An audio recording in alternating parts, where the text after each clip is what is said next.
ሰላም ጤና ይስጥልን ተመልካቾቻችን አሁን የደረሰን ዜና አለ በተለያዩ የአማራ አካባቢዎች የሚደረጉ የሉና ተጋድሎች ተጠናክረው እየተካሄዱ ባለበት በዚህ ወቅት በዛሬው ዕለት በጎንደር የተለያዩ አካባቢዎች ላይ ከፍተኛ ድሎች መገኘታቸው ተገለጸ በርካታ ወታደሮች ተማርከዋል ከፍተኛ ቁጥር ያለው የጦር መሳሪያና ተተኳሾች በቁጥጥር ስር መደረጋቸውን ተሽከርካሪዎችም ጭምር በፋኖች እጅ መግባታቸው ነው ያገኘነው መረጃ የሚያመለክተው ከተሞች ነፃ ወጥተዋል በአጠቃላይ በአገዛዙ ሰራዊት ላይ ከፍተኛ ኪሳራ ያደረሱ ጥቃቶች ናቸው የተፈጸሙት ይህም በተመለከተ አርበኛ ዮሐንስ ንጉሱ መረጃውን ሊያካፍለን መስመር ላይ ይገኛል አርበኛ ዮሐንስ በጣም አመሰግናለሁ እንግዲህ በፎቶግራፍም በቪዲዮም ታጅበው የመጡ ዛሬ ውሎች እየተመለከትን ነው እስቲ በዝርዝር ምንድነው የሆነው ዛሬ መልካም መሳይ እናመሰግናለን እንደተከስከው በዛሬው ዕለት መጠነ ሰፊ የሆነ ጥቃት በአገዛዙ ላይ ተሰነዘረበት ቀን ነው ከፍተኛ ድልም የተመዘገበበት ቀን ነው በአይነቱ በዚህ መሰረት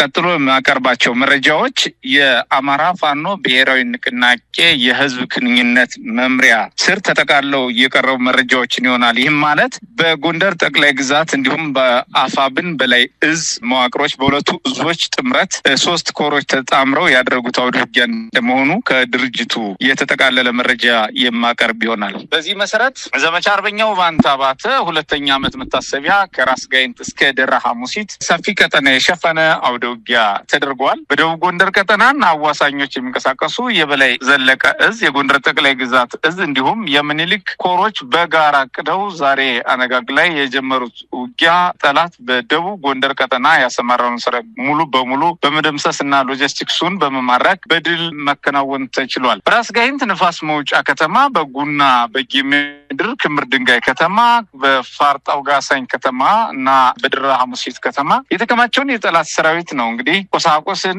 እንዲሁም ሰራዊትን ኢላማ ባደረገ ሁኔታ አውድውጊያው የተደረገው በተካሄደው ማጥቃት በሁሉም ከተሞች የነበረው የአገዛዙ ሰራዊት በሰራዊታችን ክንድ ፍረፍርሱ ወጥቷል በዚህም መሰረት ሜጀር ጀነራል ባንታባት አንደኛ ኮር ከባህር ዳር በ30 ኪሎ ሜትር ርቀት የምትገኘው ደራ ሐሙሲት ከተማን መወንጭት ሚካኤልና ይዘት ቦምባት የመሸገውን ያገዛዙ ሰራዊት ከደብረ ታቦር ከተማ በቅርብ ርቀት የምትገኘው ጋሳይ ከተማን አልፎ ወደ ክምር ድንጋይ ራስ ጋይንትና ሊያልፍ የነበረውን የአገዛዙ ሰራዊት በመምታትና በመበተን 9 ብሬን 3 ዲሽቃ ሞተራይዝድ የጦር መሳሪያ እንዲሁም ከ120,000 በላይ የጦር መሳሪያ ተተኳሽ መማረክ ተችሏል 453 AK47 ክላሽኮቭ የነፍስ ወከፍ የጦር መሳሪያ ሲማረክ 135 የአድማ ብተና ምርኮኛ እጁን በመስጠት የተማረከ ነው 251 በላይ የጠላት ኃይል ደግሞ ተደምስሷል 7 አርቢጅ የጦር መሳሪያ ከነተተኳሽ የተማረከ ሲሆን ከ10 በላይ ፓትሮሎች ወይም የወታደራዊ ተሽከርካሪዎች የተማረኩበት ግንባር ነው 28 የጠላት ስንቅና ትጥቅ የተጫኑ ተሽከርካሪዎች የተማረኩ ሲሆን 51 የሬዲዮ መገናኛ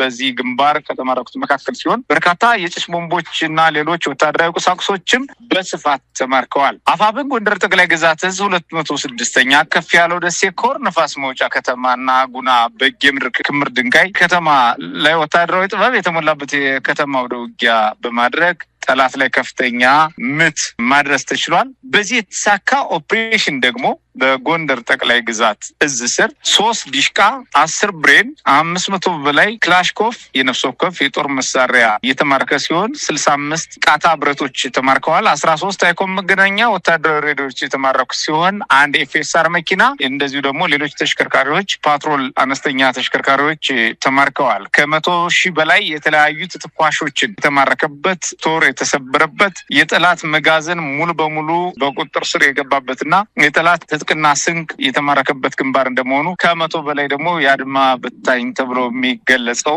የባዕዲን ታጣቂ ኃይል አመራርን ጨምሮ የብልጽግና ካድሬ አመራሮች እና የሚሊሻ ሰራዊት አባላት ሲማረክ ከፍተኛ ኃይል ደግሞ ሙትና ቁስለኛ ሆኗል ምኒልክዝ የ303ኛ ኮር 81ኛ 16ኛ ክፍለ ጦሮች እና እንዲሁም 106ኛ ኮር 22ኛ ክፍለ ጦር በደቡብ ጎንደር ጋይንት ንፋስ መውጫ ደግሞ በሚገባ ጠላትን የመታበት አውደ ውጊያ አለ። በዚህ አውደ ውጊያ የምኒልክ 303ኛ ግዙፉ አሳምነው ኮር እና የ106ኛ ደጋው መብረቅ ኮር አሃዶች የተሰለፉ ሲሆን 183 ከተለያየ አሃድ የተውጣጣ የጠላት ኃይል ተማርኳል።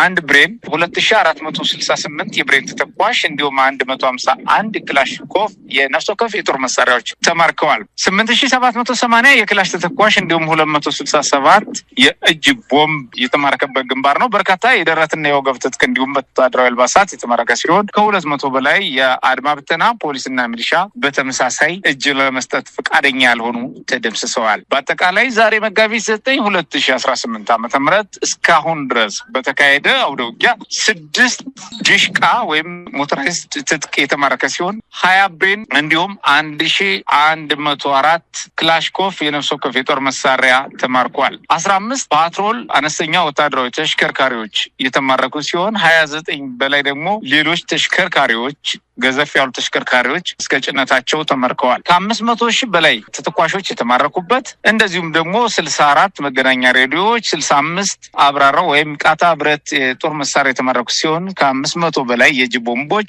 418 ደግሞ እጅ ሰጥቶ የተማረከ በድምሩ የጠላት ሰራዊት በቁጥጥር የሚገኝ ሲሆን በዚህ ውጊያ 651 በላይ የጠላት ኃይል ተደምስሷል። በርካታ ወታደራዊ ቁሳቁሶችም የተማረኩና ገቢ የተደረጉ ሲሆን በዝርዝር በአሁኑ ሰዓት ካቀረብናቸው አጠቃላይ ወታደራዊ አፈጻጸም መረጃዎች በላይ በቀጣይ በነበሩት አውደ ውጊያዎች ያሉት የተጣሩ መረጃዎች ሲጨመሩ ከዚህ በላይ የድሉ ደረጃ ከፍ የሚልበት ሁኔታ እንዳለ ለማሳሰብ እየወደድን በተደረገው አውደ ውጊያ እጅግ ስኬታማ የሆነ የአንድነት መንፈስ ያለበት እጅግ ስኬታማ የሆነ ሚስጥራዊ እና ወታደራዊ ስራ አፈጻጸም የተከወነበት እንደዚሁም በሞራልም በተግባርም የሰራዊታችን የማድረግ አቅም በእጅጉ ያደገበት እጅግ ያየለበትና ከጠላት ኃይል በእጅጉ ቁመናችን ያሻሻል መሆኑን በተግባር የተፈተነበት ከባህር ዳር አፍንጫ ስር ያገኘናቸው ድሎች በመሆናቸው የባህር ዳር አፍንጫ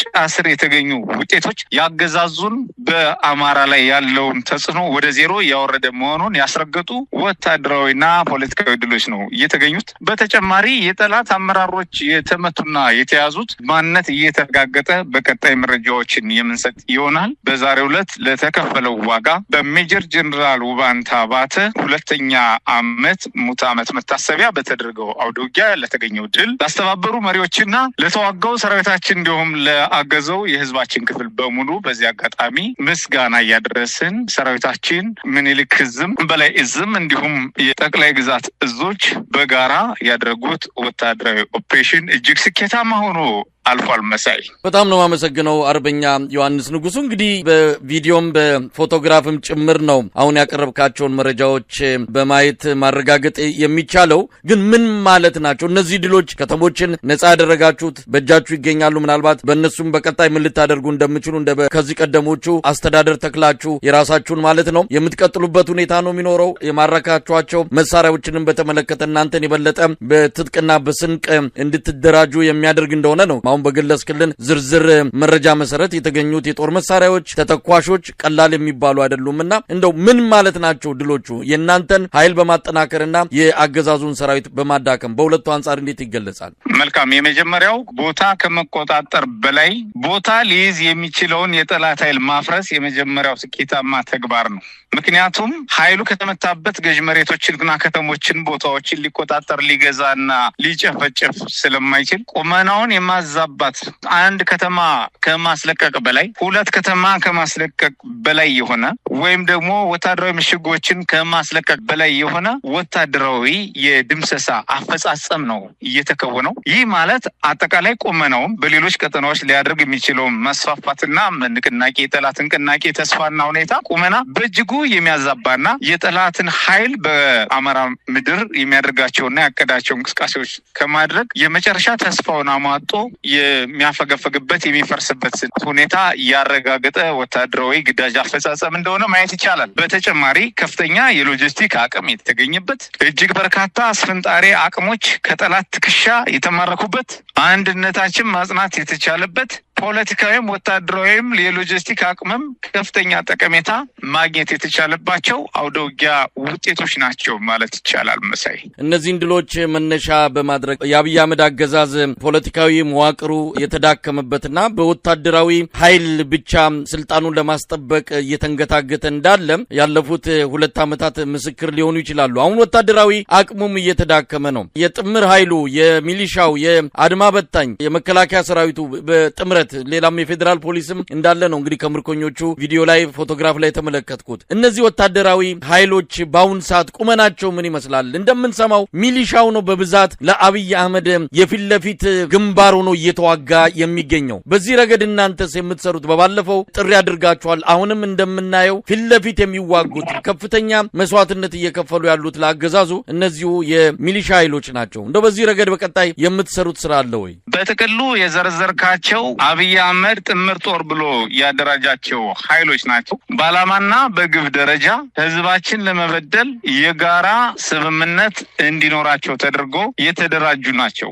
ስማቸው ቢለያይ አገልግሎት መጠናቸውና አጠቃላይ አደረጃጀታቸው ደግሞ ልዩነት ይኖረዋል አለውም። አቅማቸውን በተመሳሳይ ሆኖም ግን ጥምር ኃይል በማለት የአማራን ህዝብ የህልውና አደጋ በማባባስ የአማራን ህዝብ እንደ ህዝብ የመቀጠል ዕጣ ፈንታ የገደል አፋፍ ድረስ ገፍተው ለመጣል እየታገሉ ያሉ በአብይ አህመድ ቋንቋ ጥምር ኃይል ተብለው የሚገለጹ ናቸው። እነዚህ በአብይ አህመድ ቋንቋና በብልጽግና ቋንቋ ጥምር ኃይል ብለው የሚገለጹ ኃይሎች ሁሉም ኃይሎች ላለፉት 2 ዓመት ተኩልና ከዛ በላይ በጥቅልም ሆነ በወልም ሆነ በተናጠል የሰላም ጥሪ ሲደረግላቸው የቆዩ፣ ሲበረታቱ የቆዩ፣ ተማርከው እየተለቀቁ ማስተማር ግንባታ ሲሰጣቸው የቆዩ፣ ሰፊ በሰላም የመኖር እድል የተመቻቸላቸውና እድላቸውን ግን ሳይጠቀሙ የቆዩ፣ የህዝባችን መከራ እንዲራዘም ሲያደርጉ የቆዩ መካከላቸው ይበዛሉ።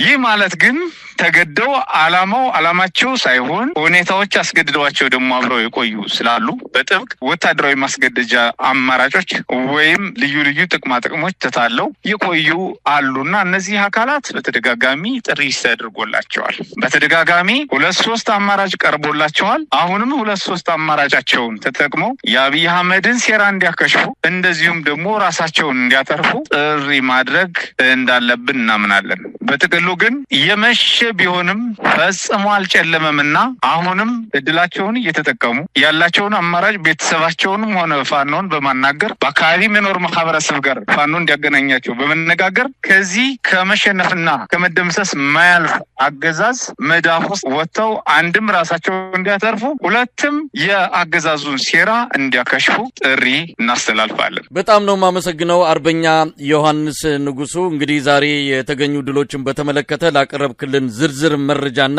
በአጠቃላይም ለሰጠህን አስተያየት በአንከር ሚዲያ ታዳሚዎች ስም ከልብ ነው የማመሰግነው። ከልብ ነው አመሰግናለሁ መሳይ። መልካም ጊዜ።